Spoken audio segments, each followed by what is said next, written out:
saudara sekalian. Shalom. Selamat sore. Di nama Tuhan kita dapat berkumpul hari ini yang melaksanakan ibadah kita pada sore hari Tuhan. Mari semua umat Tuhan kita tundukkan kepala kita menyembah Tuhan.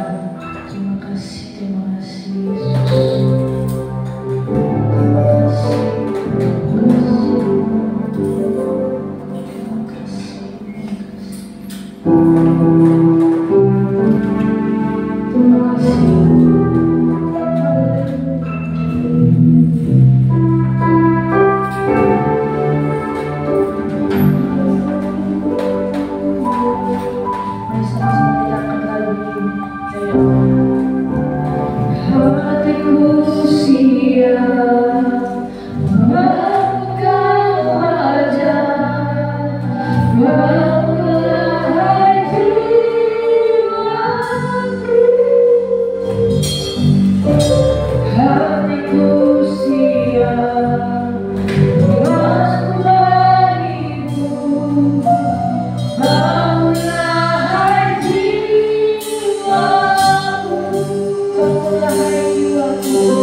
bersyukur Tuhan sampai hari ini kami dengan kasih setiamu Bapa. Kami bersyukur bisa sampai saat ini karena kasih setiamu yang luar biasa terhadap kami Bapa. Apakah anak muda Tuhan yang datang Tuhan menyembah Tuhan dan memberkati Tuhan dari awal dan dari akhir Bapa. Ibadah ini Tuhan Yesus bisa jalan patahkan semua Tuhan yang ingin Tuhan roh yang mengganggu Tuhan ibadah pada sore hari ini Bapa kami Tuhan. Pada hari ini Tuhan kami siap memuji dan memuliakan nama-Mu Bapa. Yang percaya katakan amin. Siap memuji nama Tuhan pada sore hari ini. Ada amin. Katakan kiri kananmu shalom untuk kanan kirimu. Katakan shalom. Salam kanan kirinya. Jangan tegak-tegak katakan shalom. Sambil salam kiri kanannya katakan shalom. Disalam atau jangan diam. Kita akan memuji nama Tuhan, kita akan menyanyikan namanya dengan berkata firman-Mu kebenaran-Mu. So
Gak ada tepuk tangannya dan gak ada semangatnya.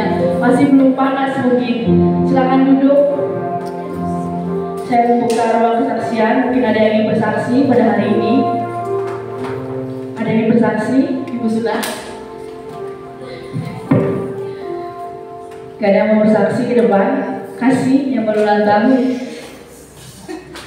Udah lewat ya. Oke, mungkin saya ingin bersaksi. Saya ingin bersaksi menyatakan kemurahan Tuhan di sepanjang bulan Agustus yang sudah saya lewati.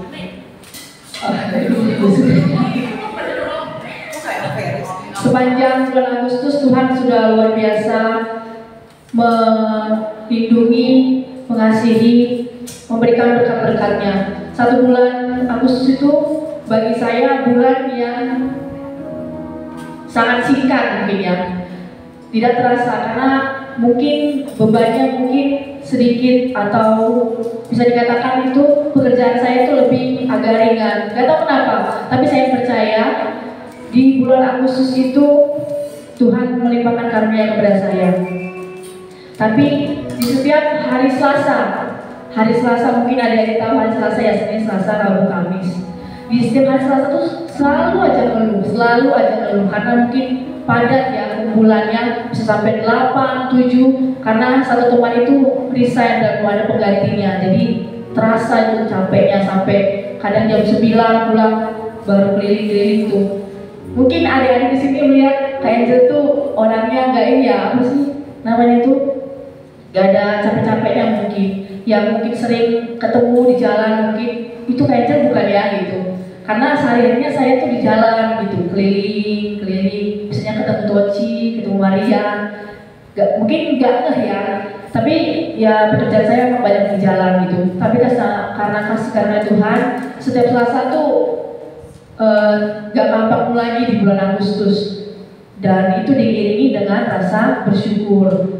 Mungkin adik-adik di sini kalau misalnya lagi ngeluh itu lebih banyak bersyukur juga gitu ya. Ngeluh juga tapi bersyukur juga, dan itu mungkin yang saya rasakan di bulan Agustus. Di situ juga dapat berkat yang banyak gitu, terus naik level pekerjaan gitu ya. Gak terasa gitu 6 bulan, lama-lama di Orgelis sudah mau 2 tahun gitu ya. Sudah mau 2 tahun loh di Orgelis, gak terasa kan? Nanti Januari 2 tahun di Orgelis. Itu semua karena kebaikan Tuhan dan doa keluarga di Orgelis, di Pastori, terutama untuk Ibu Gembala dan Kajen dan Om Dedi dan keluarga. Terima kasih, mungkin kita ada hari ini, kita mungkin bisa berdiri hari ini karena Tuhan. Untuk semua adik-adik yang mungkin dapat pergumulan, selalu andalkan Tuhan. Datang ibadah pemuda itu jangan cuma diam, jangan cuma melihat, tapi benar-benar merasakan kebaikan Tuhan. Dan itu pun yang saya rasakan setelah saya dan setelah Kak Angel itu merantau. Selama ini dekat sama orang tua, tapi sudah merantau kepada orang tua, jauh dari orang tua. Itu saya benar-benar merasakan kekuatan Tuhan dan kebaikan Tuhan di hidup saya. Mungkin itu saja kesaksian yang bisa saya saksikan pada sore hari ini. Kita akan lagi ke pujian, kembali bersorak-sorai. Kita bangkit berdiri lagi, kita sama-sama suruhkan namanya dan semangat lagi. Ada amin, Rizka? Ada amin, Rizka? Soalnya mana amin? Berdiri, ada sama-sama berdiri. Mari kita memuji nama Tuhan. Haleluya.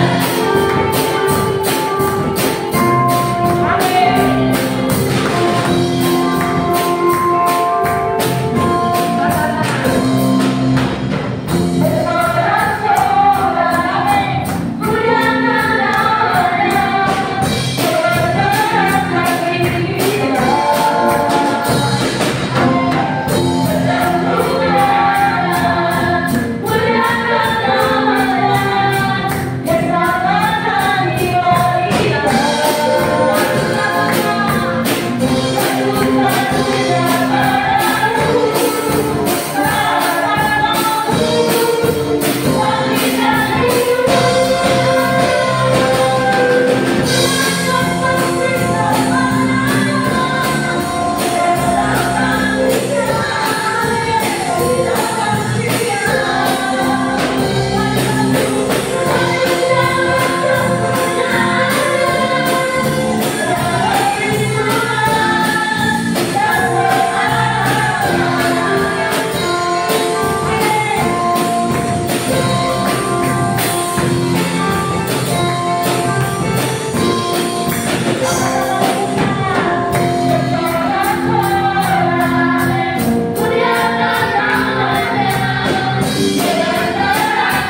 kita akan memberikan persembahan.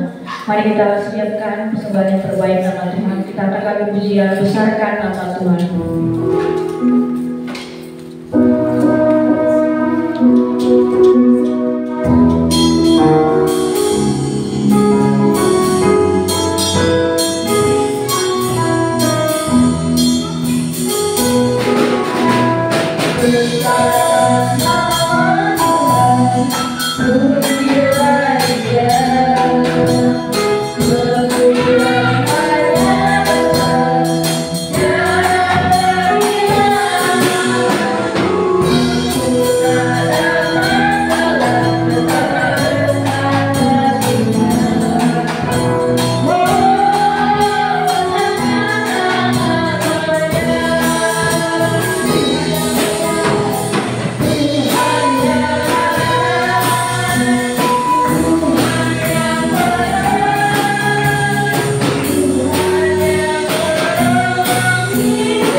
Sebelum kita mengenal firman Tuhan, mari kita undang hadirat Tuhan dengan mengangkat pujian.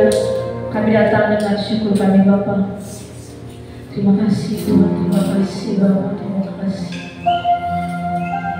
Terima kasih Yesus. Berapapun keadaan yang Tuhan berikan pada kita itu tidak menghilangkan kasih-Nya kepada kita. Karena kasih-Nya tak berkesudahan. Karena kita tahu Tuhan bekerja dan Tuhan datang dengan kebaikan yang kebaikan yang dan sama-sama pujian ini.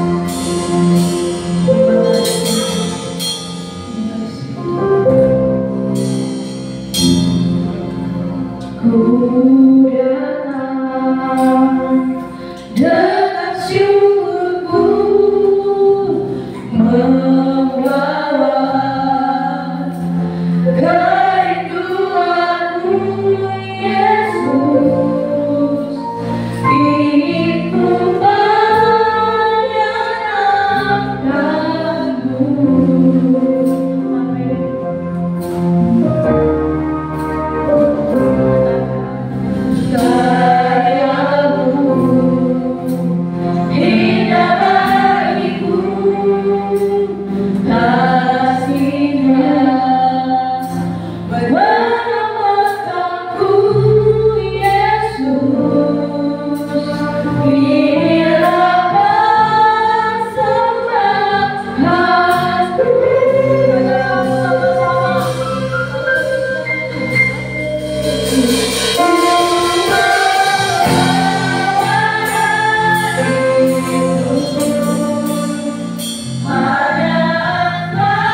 Biar kamu terpacu, biar kamu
mendengarkan firman Tuhan.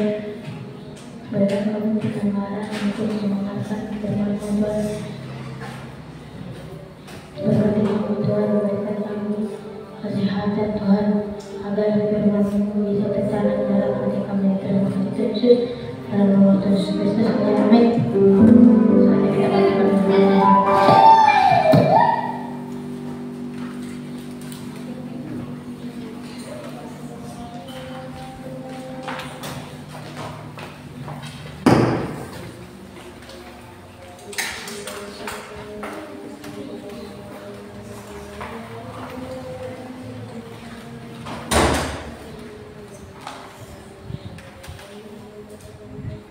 Apa kabar teman-teman? Terus kok berkoket? Kan belum kenceng tadi. Apa kabar? Apa kabar? Bahagia. Tuhan, ya.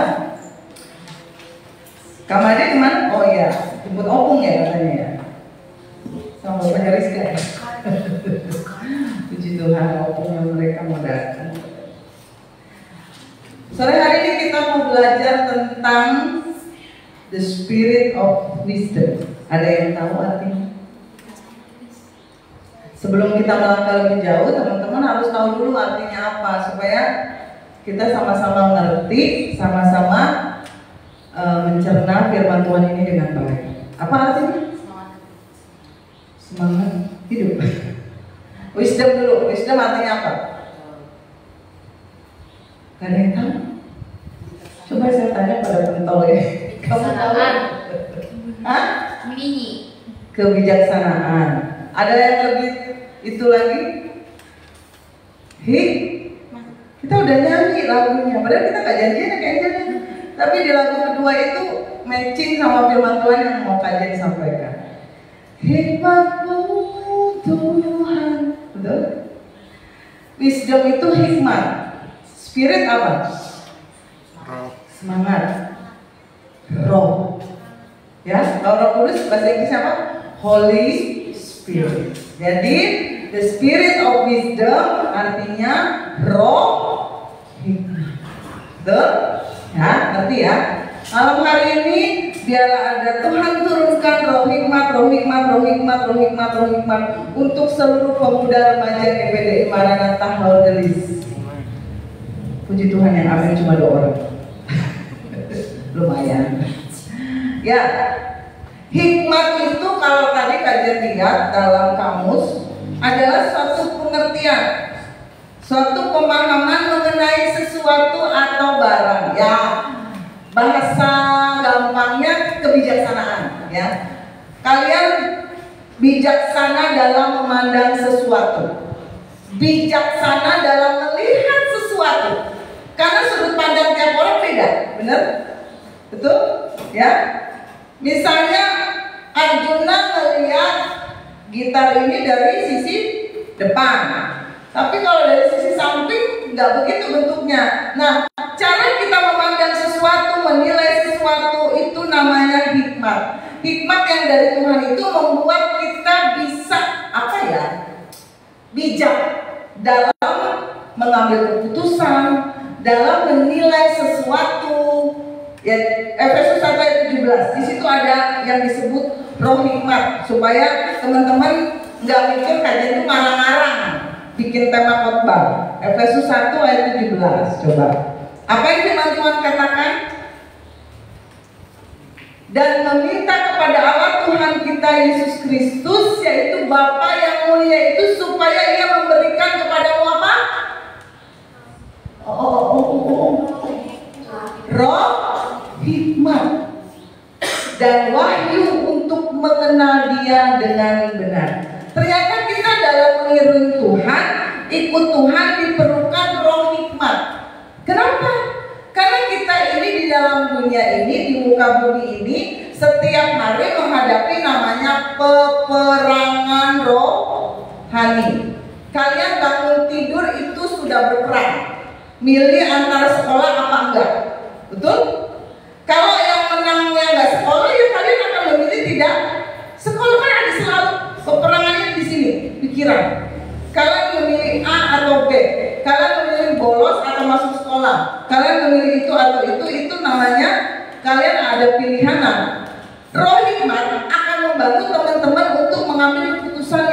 bijaksana yang sesuai dengan firman Tuhan. Kenapa sih penting banget kajian itu hikmat? Apa sih istimewanya kebijaksanaan itu? Apa sih yang firman Tuhan? Coba Amsal 8 ayat 11, supaya teman-teman ngerti betapa berartinya hikmat. Bahkan disandingkan dengan suatu barang yang berharga buat kamu. Amsal 8 ayat 11. Karena hikmat lebih berharga daripada apa di situ? Permata loh. Apapun yang diinginkan orang tidak dapat. Keren banget ya. Kalau Rizka punya permata sekilo, lebih penting hikmat Riz. Beneran? Kalian mungkin belum mengerti sekarang, tapi beriring bersejalan dengan pertumbuhan kalian secara rohani, kalian akan mengerti bahwa ayat ini benar. Ya, kalau kalian diberikan hikmat, itu berharga banget, berharga, lebih berharga dari permata. Ya, Amsal 16 ayat 16, coba. Aja mau tunjukkan betapa sangat berharganya suatu hikmat. Memperoleh hikmat nih, kalau kalian dapetin hikmat, itu sungguh jauh melebihi memperoleh apa itu? Emas. Maria punya emas? Kok kamu tahu, Cak? Itu emas Maria. Hikmat lebih berharga daripada emas yang kita miliki. Tuh, hebat banget ya. Dan mendapat pengertian jauh lebih berharga daripada mendapat perak. Penting banget ya. Sampai firman Tuhan menyandingkan, membandingkan dengan permata, emas dan perak, sesuatu yang sangat disukai oleh seorang perempuan. Betul? Kalian kalau dapat emas, boro-boro permata yang emas aja baru beli, pengennya garuk-garuk kepala. Padahal enggak gatel. Bener? Kenapa? Mau nunjukin emasnya baru. Tapi firman Tuhan katakan apa? Hikmat lebih berharga dari semuanya itu. Nah, ayat selanjutnya coba, Pengkhotbah 4 ayat 13. Apa sih yang dikatakan firman Tuhan? Pengkhotbah 4 ayat 13. Kalian mau paparkan dulu betapa pentingnya hikmat.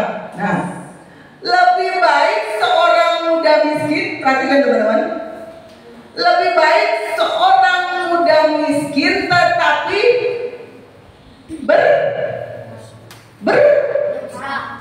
daripada seorang raja tua tetapi bodoh. Melihat bodoh ini jangan terkaji loh. Yang tak mau diberi peringatan. Berarti kalau kita bebal, nggak mau dinasihatin, itu berarti tandanya kita tidak berhikmat. Ya. Mungkin agak-agak nyurem, ya. Ini radarnya agak-agak itu, ya. Selanjutnya kalian akan lebih mengerti ketika kajian memaparkan tentang cerita. Nah, hikmat itu teman-teman butuhkan setiap hari. Amin. Amin. Lumayan 3 orang. Karena setiap hari adalah peperangan antara kalian mau baca Alkitab sama main game. Perang gak? Oh, rohnya baca Alkitab, tapi dagingnya main game. Betul? Tiap hari peperangan lah. Kok nggak merasa kajian mana senjatanya? Betul? Apalagi kalian masih muda, belum tahu yang namanya kesulitan hidup mungkin. Nah, hidup ini pertandingan iman. Karena apa? Musuh kalian siapa yang utama? Iblis. Iblis itu Alkitab katakan dia setiap hari berkeliling. Keliling itu gini, kelilingin kalian. Rizka, dicari kelemahannya.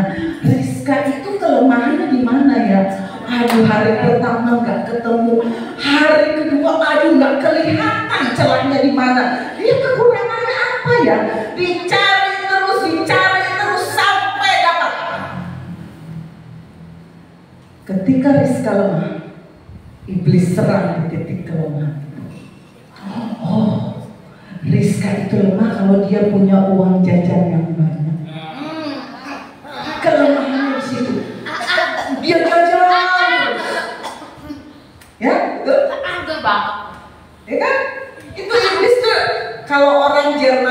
ini teknik. Ini si A ini lemahnya di mana?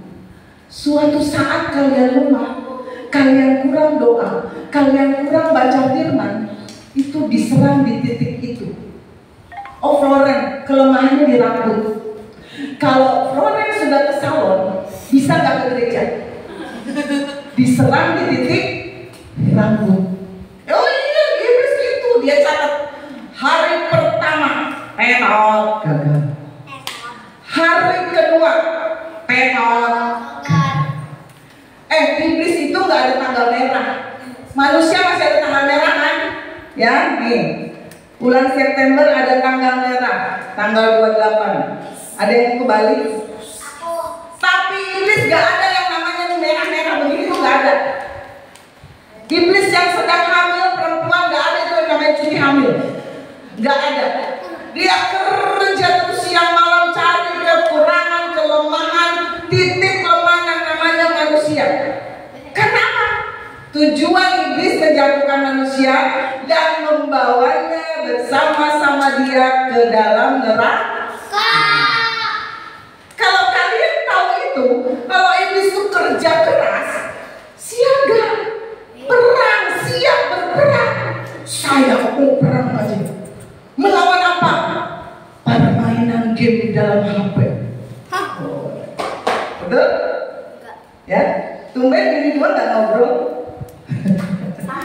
Ketika mereka duduk berdua tadi kalian bilang, awas ya kalau ngobrol. Bener.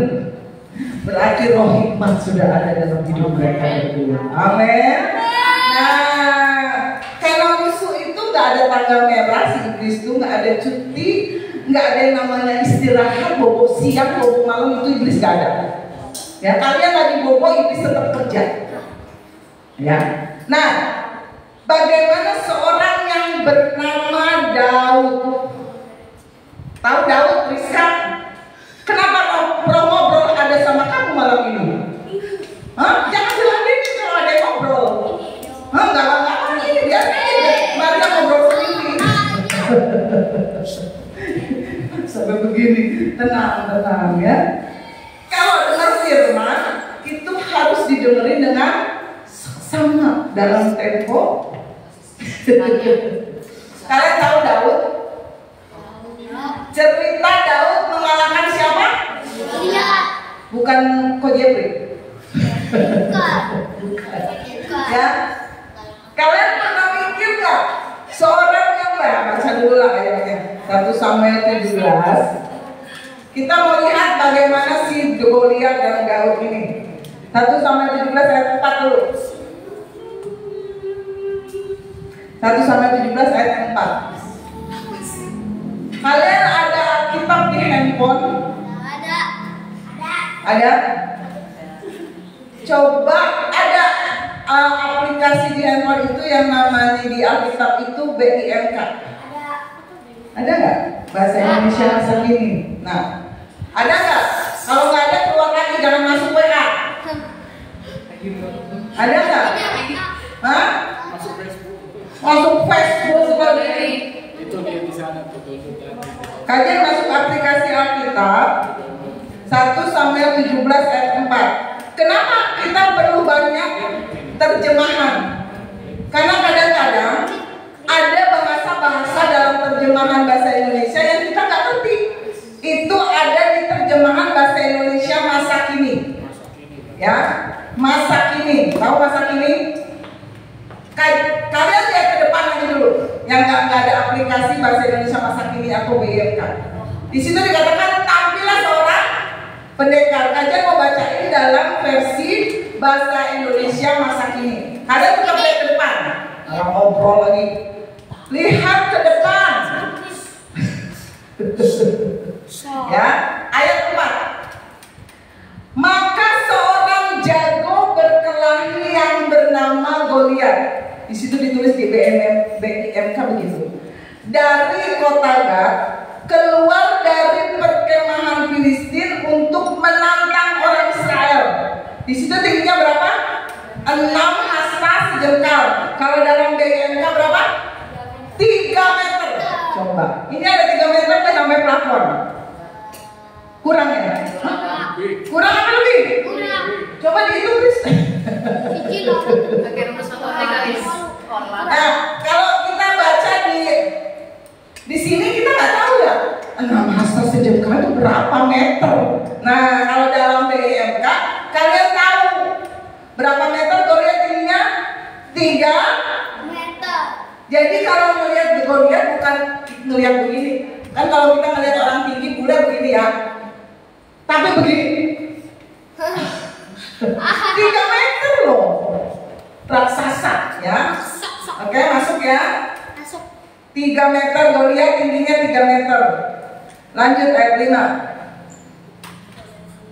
Kajian bacain dalam terjemahan BIMK.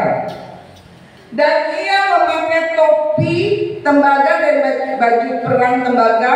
Nah, bajunya nih ya. Beratnya kira-kira di situ berapa? 5.000 sikal tembaga. Kalau di BIMK berapa? 57 kilogram. Siapa di sini yang beratnya 57? Di bawah itu? Di bawah. Gak ada yang 57 pas? Gak ada ya? Yang dekat-dekat berarti kajian. Kajian 60-an. 60 berapa ya? Yang ada yang 57. Nah, bajunya si Goliat itu beratnya 57 kilo. Kalian kalau pakai baju berat gak? Enggak ya? Paling berat tuh jaket, ya kan? Jaketnya itu paling berat, tapi nggak sampai begini kan? Coba 57 sekajian misalnya 57 itu berat bajunya Goliat. Coba kalian bayangin kalau Goliat pakai baju 57 kilo. Kalau kalian yang pakai ya, tapi kalau Goliat santai aja. Kenapa toksik tahu? Lucu ya. Berat bajunya 57 kilo. Jadi kalau di sini ada yang berat badannya 57 kilo, itu sama dengan berat bajunya Goliat. Ya, gampang aja dia pakai. Kalian dilempar sampai ujung sana.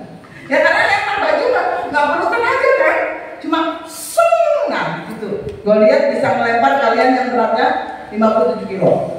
Ayat 6. Kaki pelindung, kakinya dilindungi. Nah, ini sepatunya Goliat. Tadi bajunya ya 57 kilo. Terus tadi sebelumnya tingginya 3 meter. Nah ini sepatunya. Kakinya dilindungi oleh penutup kaki dari tembaga. Dan di bahunya ia memanggul lembing tembaga. Itu sepatunya berat banget. Gak ada sih beratnya di situ ya, gak ada ya. Nah itu sepatunya aja dari kalian sepatunya dari apa? Karet, plastik, betul? Kain.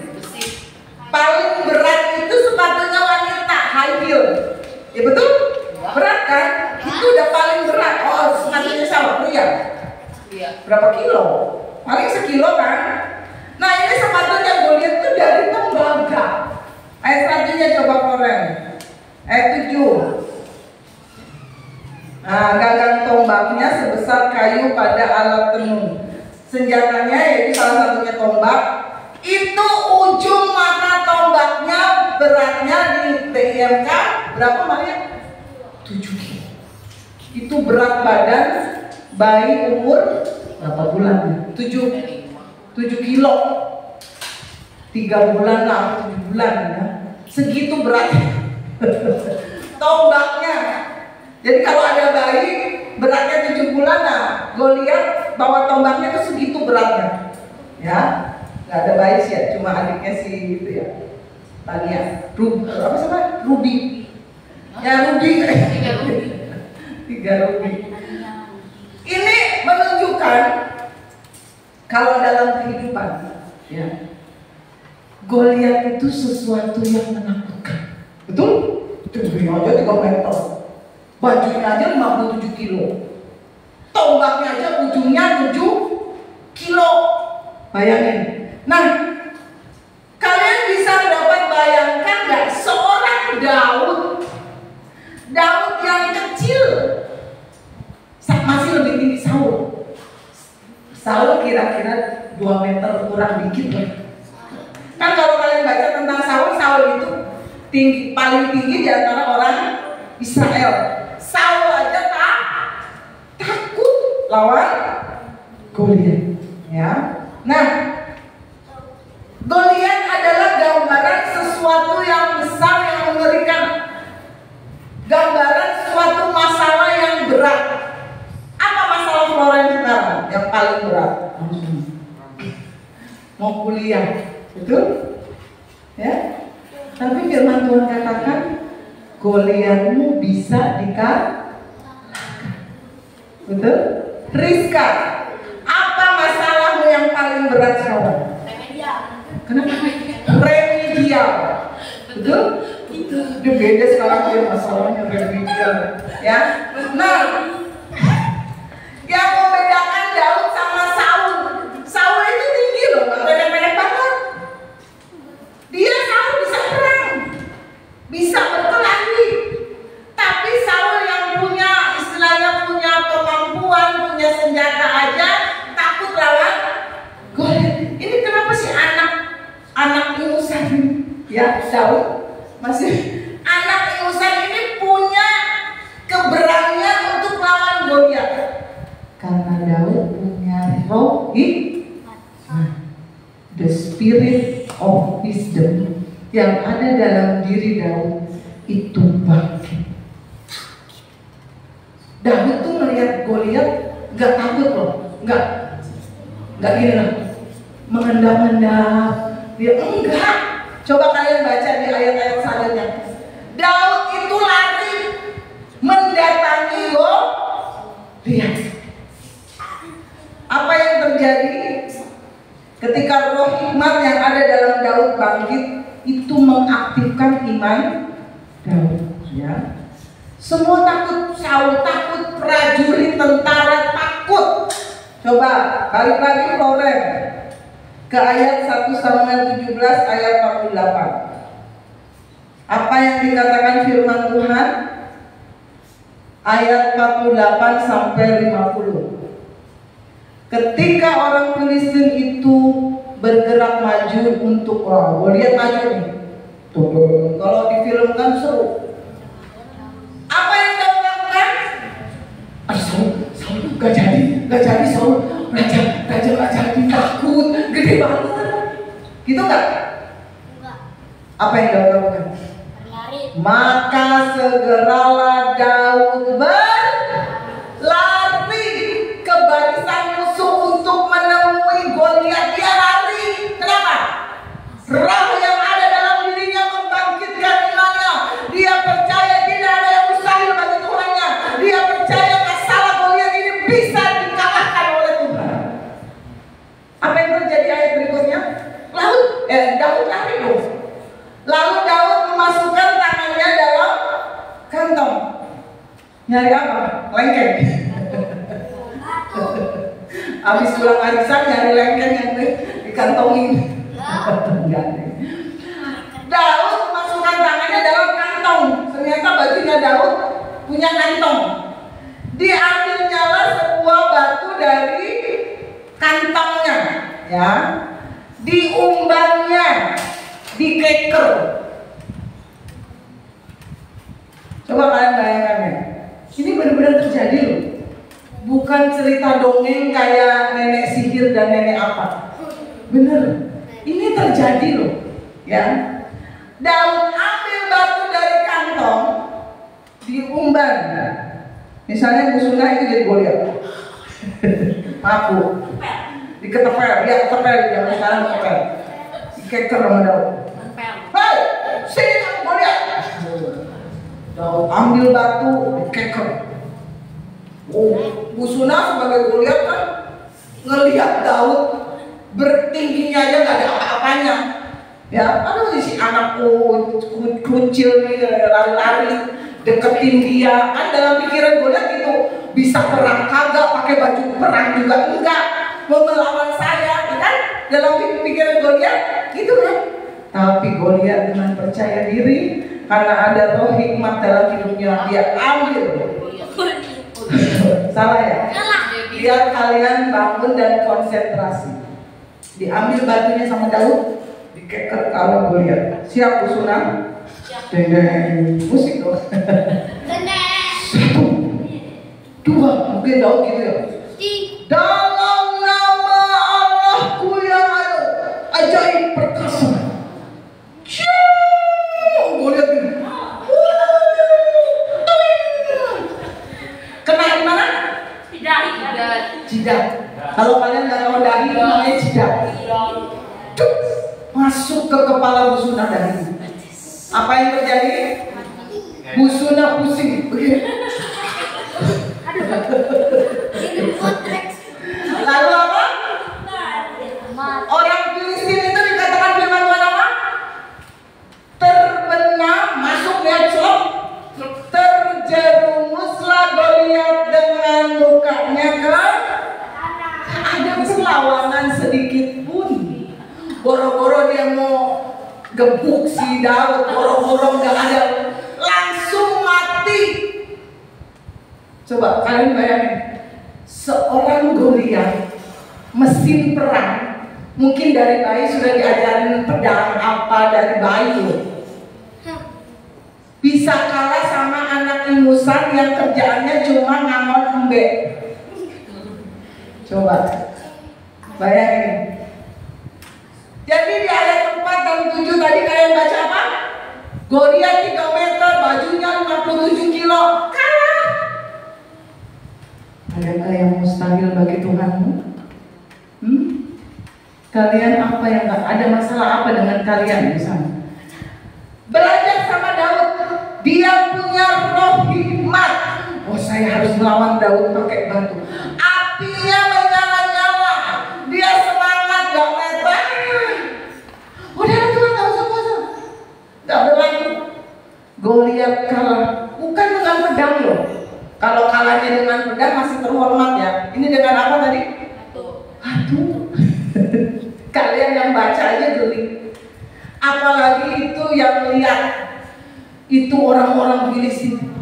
Kalau orang Filistin orang sudah ulu-ulu tas si Budia meni jangku meni gede-gede elek jagoan berat gede elek kumaha tuh gitu saha tuh harus adalah orang gitu mungkin gitu kan rakyat mas orang Filistin pada tak gening pahlawan urang keskew kaburan itu kan ya kalah loh. Iman nih, perhatikan ke depan. Iman membuka hikmat dalam diri Daud. Nah, pertanyaannya,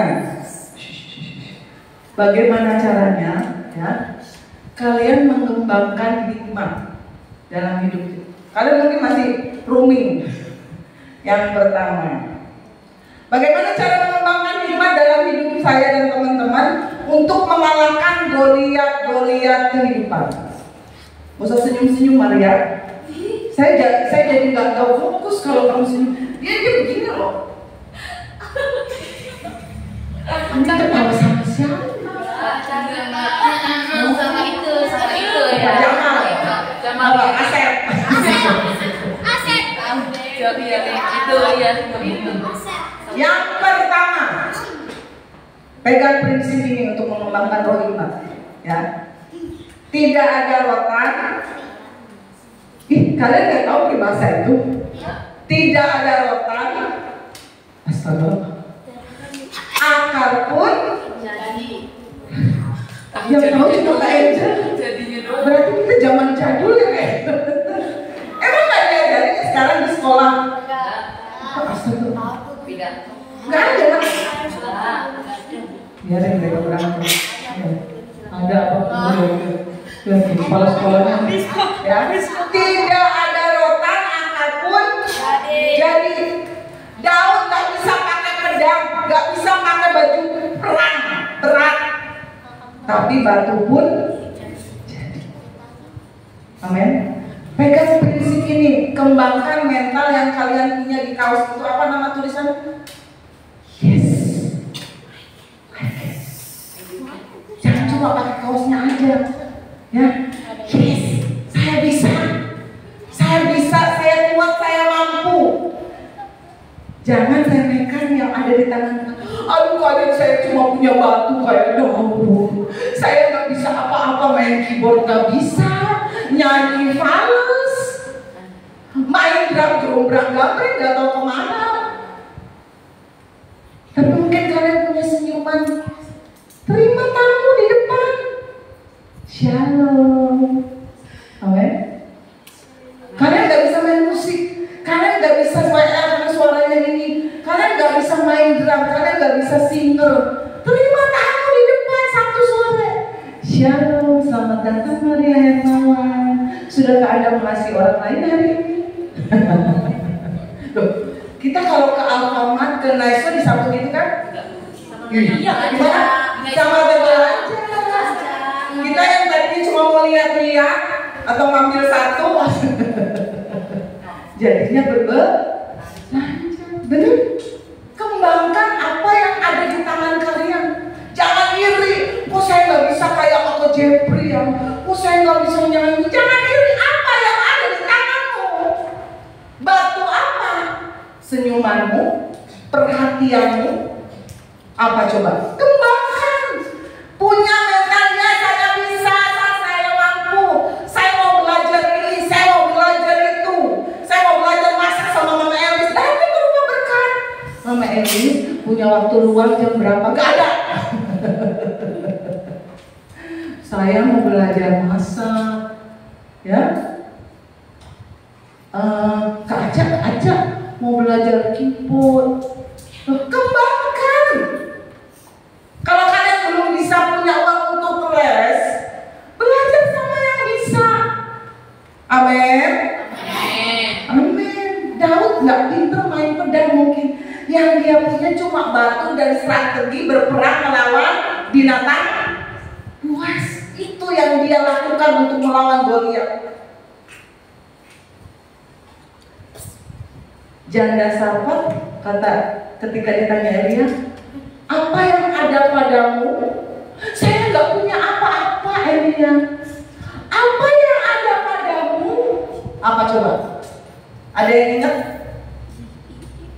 Tepung dan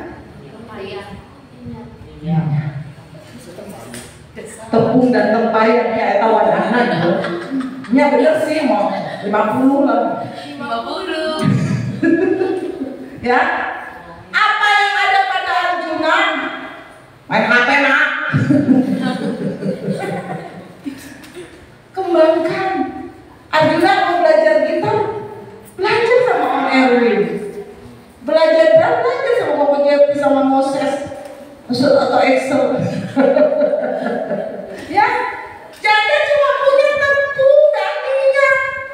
Tapi ketika Tuhan bekerja, minyak dan tepung itu gak habis-habis. Apa yang ada pada diri kalian? Saya gak punya apa-apa saja. Saya. Musa punya apa? Tongkat. Walaupun hanya tongkat, ketika Tuhan kerjakan itu bisa membelah. Amin. Kalau yang mungkin dipegang Musa sapu, Tuhan bisa pakai sapu itu. Musa angkat sapu, bersihin gereja.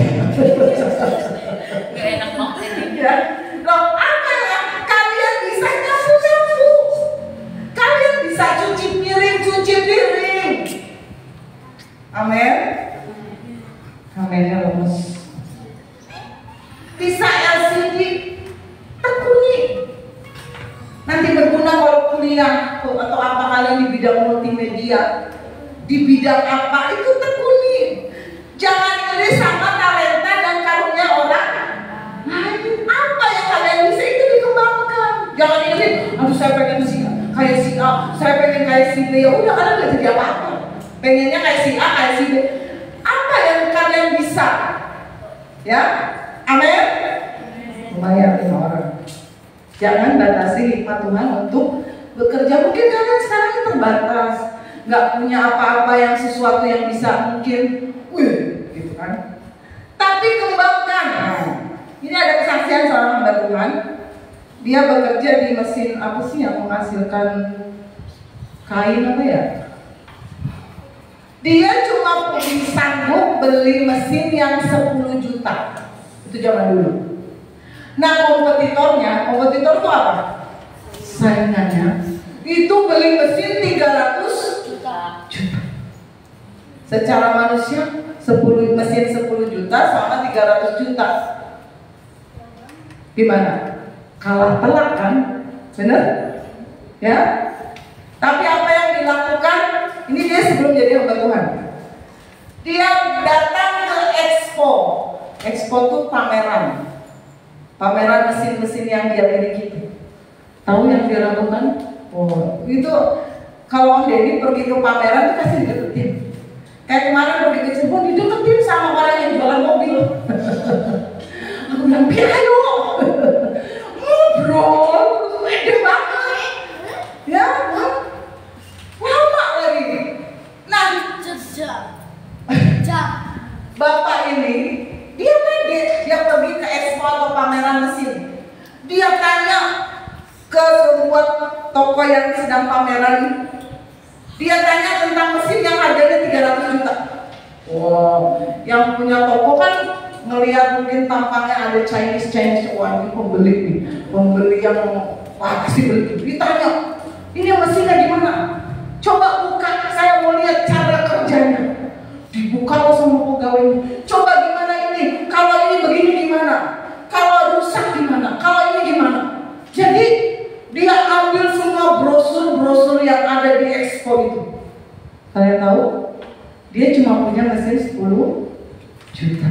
Pulang ke rumah, dia ubah mesin 10 juta itu seperti mesin 300. Itu namanya nggak mampu beli mesin 300 juta, belajar. Kalian nggak mampu ke luar negeri. Nih di YouTube banyak luar negeri. Belajar dari YouTube kalau kita belum mampu keluar negeri. Apa yang pengen kalian pelajari? Kayak Jeffrey ini nanti kuliah mau masuk apa aja? Teknik mesin. Apa? Teknik mesin. Kok kamu tahu? Polisi ya. Oh polisi. Sudah. Impiannya sudah beralih. Ya. Apa yang Jeffrey pengen nanti? Saya mau kuliah di jurusan ini. Mulai sekarang lihat di YouTube. Bagaimana ininya. Seperti ada kesaksian seorang hamba Tuhan. Kalau dia lihat mobil Alphard, dia elus-elus pakai muncrat nggak? Alphard. Ketika dia lihat mobil Alphard di parkiran, dia suka begini terus toto bunyi. Aduh Tuhan, dia punya mobil, cuma nggak sebagus Alphard. Aduh Tuhan, kapan saya punya mobil? Dielus-elus. Tiap lihat mobil Alphard. Tahu apa yang dia lakukan? Dia beli miniatur mobil Alphard, ditaruh di dashboard mobilnya. Jadi ketika dia naik mobil, dalam nama Yesus, mobil Alphard aku. Terus tiap hari dia begitu. Iman timbul dari pendengaran. Ketika dia memperkatakan iman, Tuhan, Alphard Tuhan. Kadang-kadang nyanyi dangdut, oh Alphard. Bener loh. Suatu hari dia dapat mobil. Om Denny mau mobil apa? Beli miniaturnya Om. Aduh. Di Banjarsari, teman-teman kalau lihat gereja Banjarsari itu ada desain interior, ya. Kalau kajian misalnya posting tentang gereja Banjarsari itu ada desain interiornya kayak gini, ya. Itu temboknya seperti itu. Yang bikin desain interiornya itu suatu hari ketika dia ke gereja, kan sama gerejanya sama di situ. Dia dari PBI. Dia lewat di gang itu, di gang jalan itu di sebelah kanan ada rumah yang kosong. Jadi dia tiap lewat dalam nama Yesus, didoain. Dalam nama Yesus, saya pengen beli tanah ini, saya mau bangun rumah Tuhan. Dalam nama Yesus, tiap dia ke gereja, dia ngomong perkataan dengan dalam nama Yesus. Tuhan, saya pengen beli. Bener? Kalau kalian ke Banjarsari, masuk gang, itu yang sebelah kanan toko elektronik, itu dia. Dia punya. Dia bangun 3 lantai. Karena apa? Perkataan iman. Amin. Tapi jangan copy paste, setiap orang beda-beda. Nah, kadang-kadang hikmat itu muncul dalam kondisi kita kepepet. Benar? Ya. Itu tadi yang pertama. Ada 100. Tidak ada rotan, akar pun jadi. Kalian nggak punya laptop? Iya mah. Ada ya rental sekarang komputer? Masih ada nggak? Rental komputer, belajar komputer. Kayaknya dulu di Jogja masih rental. Mau ngetik apa-apa rental. Ya, kalian nggak bisa beli komputer rental. Atau punya teman yang punya laptop, sewa ya. Tiap sewa kamu saya beli gorengan. Ya, belajar. Tidak ada rotan, akar pun. Yang kedua, kreatif.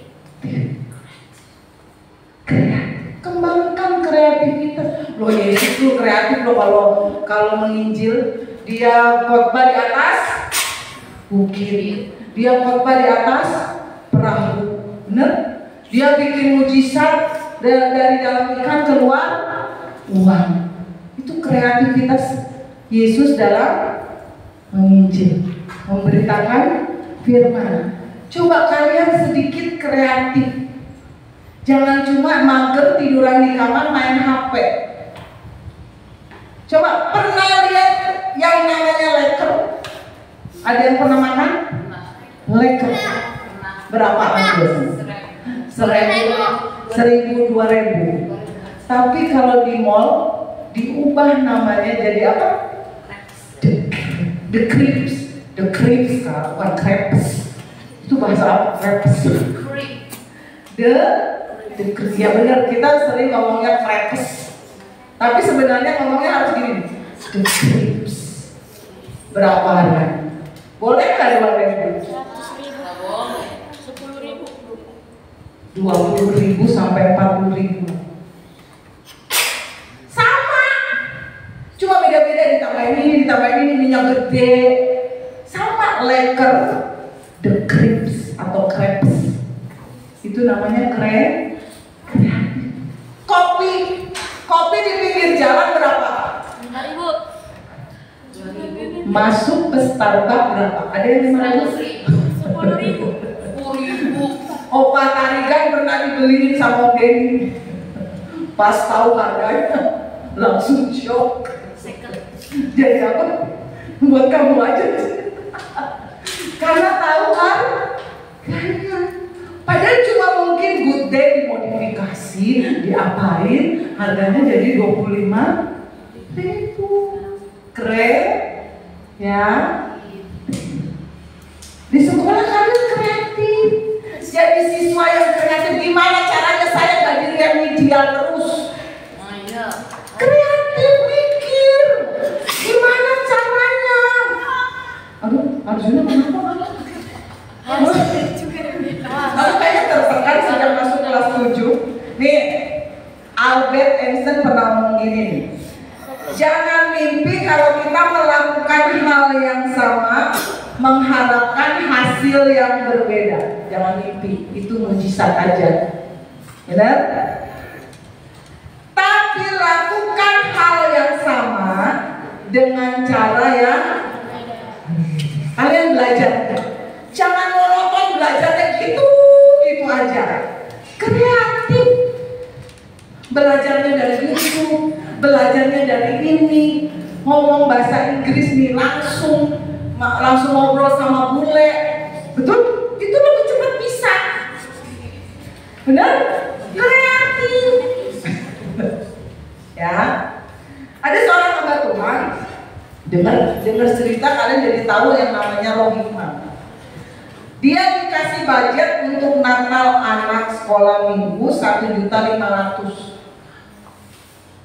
Dapat apa?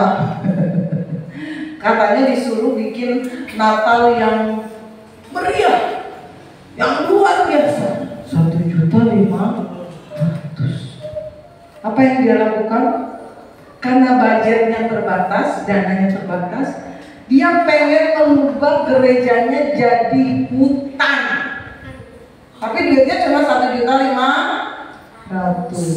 Dia kerahkan, kumpulin daun-daun, pergi ke itu, orang kan biasa nyapu-nyapu, dikumpulin daun-daunnya, dibawa ke gereja.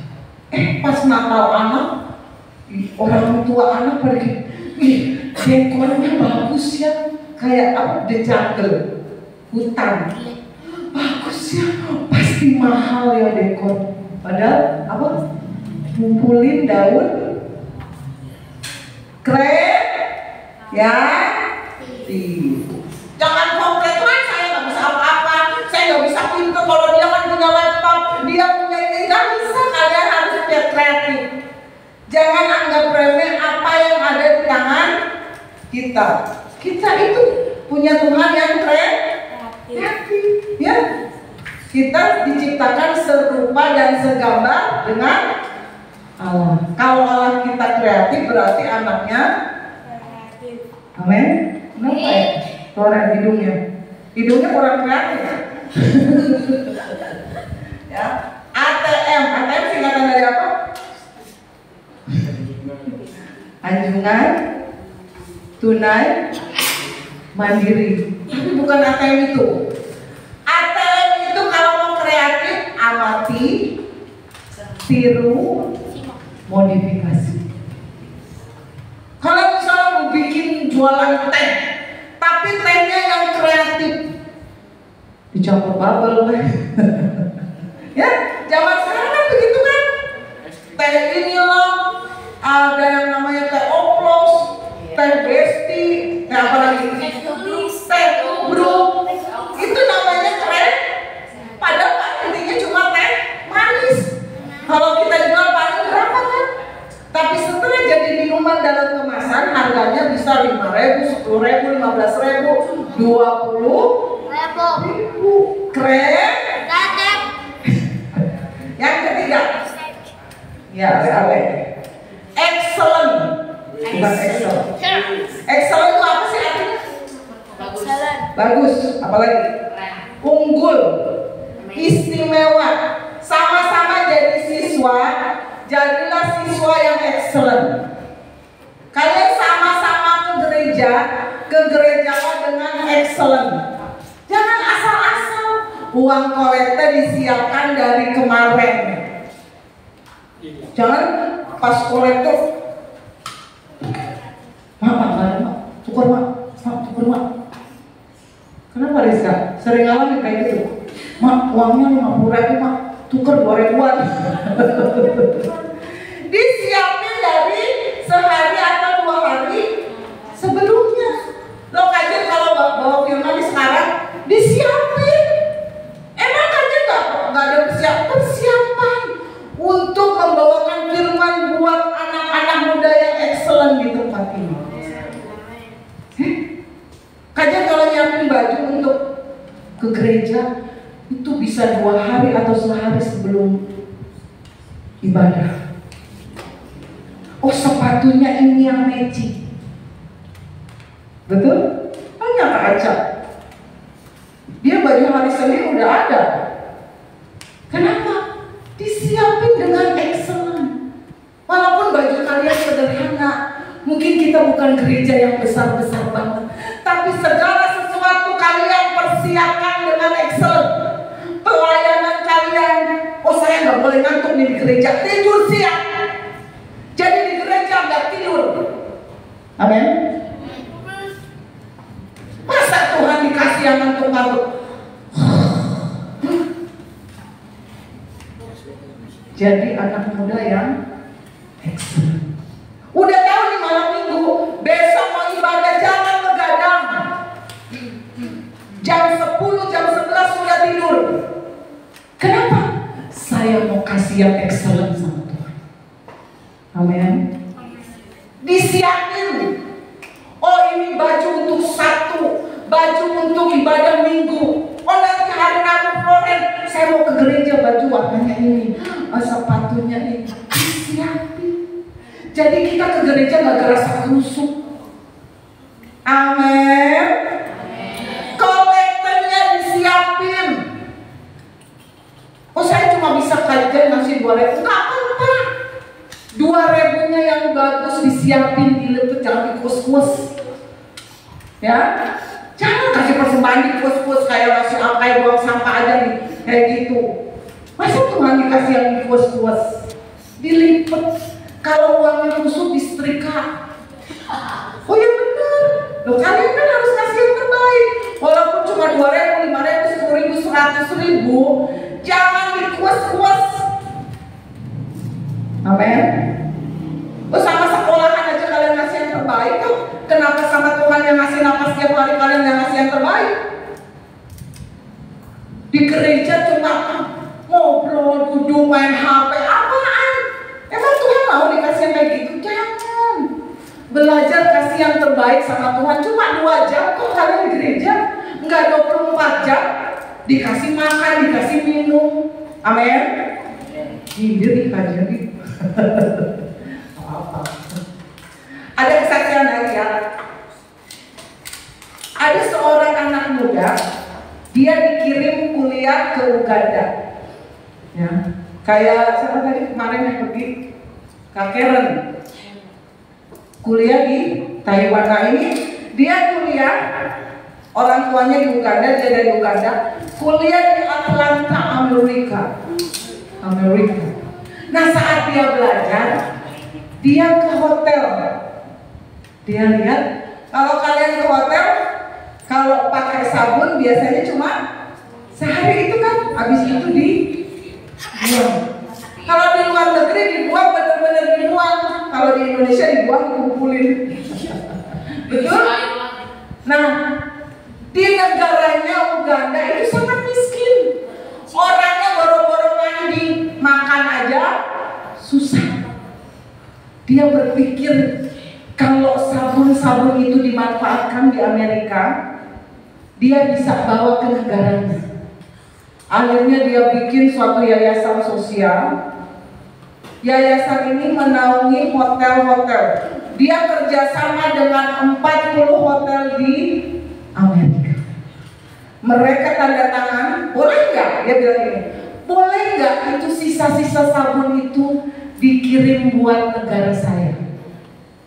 Jadi ditanda tangan 40 hotel, terkumpullah 50 ton sabun yang tadinya dibuang. Dikirim pakai kargo yang bergerak di bidang kemanusiaan. Dikirimlah ke Uganda. Orang tua pemuda ini adalah pengusaha pabrik sabun. Diolah sama orang tuanya, disterilkan lagi, dibuat sabun-sabun yang baru. Teman-teman tahu apa yang terjadi di Uganda?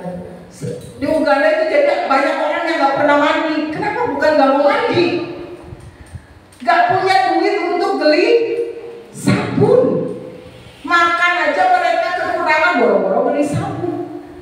Tapi sejak ide pemuda itu, orang-orang di Uganda bisa mandi dengan sabun gratis.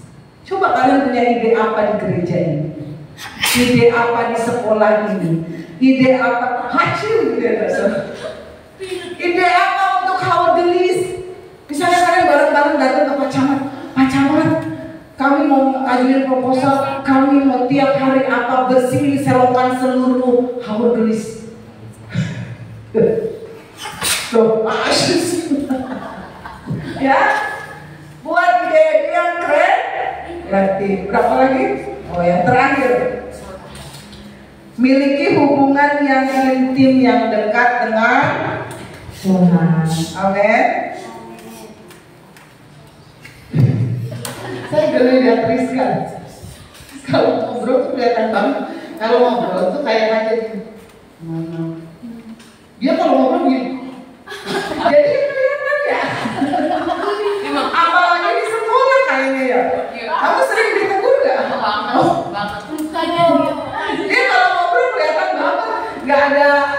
basa-basi apanya gitu ya. Ya, Kalau ngobrol biasa mah biasa aja kalau punya yang elegan gitu kalau ngobrol dia nggak tahu kaget. Elegan gitu loh. Dia kalau ngobrol nih, ya kajian yang langsung ke dia ya. Baru sedikit. Ayo Rizka. Ya, miliki hubungan yang dekat dengan Tuhan. Amin. Jadilah anak-anak muda yang punya hikmah, ya. Nggak apa-apa sekarang kalian cengar-cengir, kayaknya pelangak-pelongo, nggak apa-apa. Tapi roh Tuhan itu masuk mulai detik ini dalam hidup teman-teman. Amin. Kalian ambil keputusan yang penuh dengan kebijaksanaan. Pulang dari gereja, mamanya Rizka bilang gini, aduh, Rizka kok jadi bijaksana banget. Rizka jadi rajin. Ya, mau nggak berubah? Jadi anak muda yang bisa, nggak ada rotan akar pun jadi. Jadi anak muda yang kreatif. Jadi anak muda yang excellent. Ya, jadi anak muda yang dekat sama Tuhan. Amin. Mau? Ayo bangkit berdiri. Saya mengundang pemain musik. Bangkit berdiri. Jadilah anak-anak muda yang penuh dengan roh hikmah. The spirit of wisdom. Kakak Aca pakai rok cantik sekali hari ini. Belum suami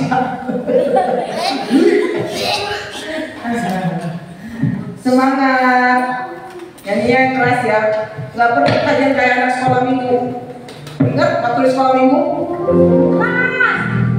Keras karena dari hati kalian ada roh yang mengasihi Tuhan. Amin. Nyanyi dengan iman, dengan semangat. Jadi anak-anak muda yang punya roh hikmat, anak-anak muda yang kreatif, yang excellent, yang luar biasa.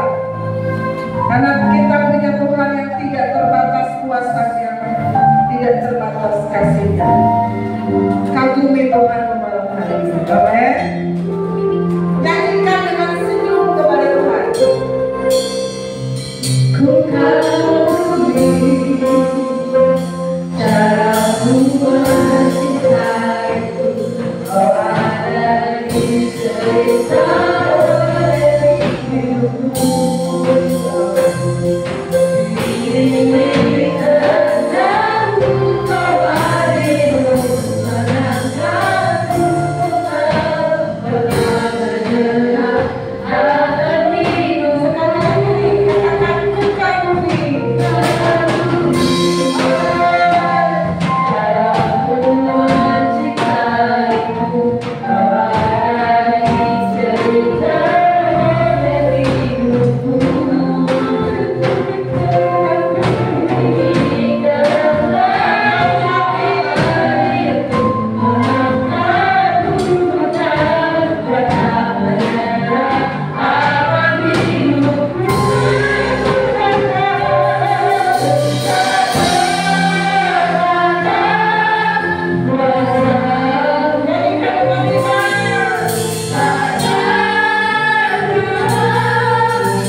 untuk kami boleh menjadi orang-orang muda yang penuh dengan hikmat dan takut akan Tuhan menyertai kami, sehingga kehidupan kami di masa mendatang menjadi orang-orang yang hebat, orang-orang yang kuat di dalam Engkau, dan segala sesuatu yang terjadi dalam dunia ini Engkau ada bersama dengan kami, Engkau beserta dengan kami, dan masa depan kami adalah masa depan yang penuh dengan gilang gemilang, masa depan yang penuh dengan keberhasilan, kesuksesan, karena ada Tuhan yang bersama di dalam diri kami.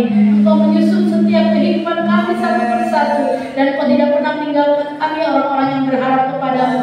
Pembelaan-Mu nyata dalam kehidupan kami. Jadikan anak-anak muda ini Tuhan menjadi orang-orang yang takut akan Tuhan, hormat akan orang tua, hormat pada pemimpin-pemimpin mereka, baik untuk guru-guru di sekolah mereka juga ya Bapak. Jadikan mereka anak-anak yang menghargai orang lain, anak-anak yang penuh dengan sopan santun, sehingga nama Tuhan dipermuliakan dalam kehidupan mereka. Terima kasih Bapak. Engkau memberkati hamba-Mu yang sudah menyampaikan isi hati-Mu malam hari ini. Engkau pakai dengan luar biasa. Kasih Allah menyertai hamba-Mu. Engkau memberkati keluarganya, Engkau memberkati pelayanannya, Engkau memberkati setiap usaha pekerjaannya.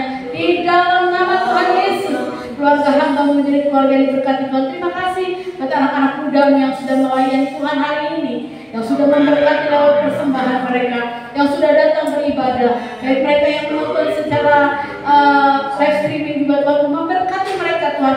Nama Tuhan diberkati, dipermuliakan lewat kehidupan kami semua. Dan ketika kami mau pulang ke rumah kami masing-masing, biarlah Tuhan beserta dengan kami. Angkatlah hatimu di hadapan Tuhan. Mari kita terima doa berkat. Tuhan memberkati engkau dan melindungi engkau. Tuhan menyinari engkau dengan wajahnya dan memberi engkau kasih karunia.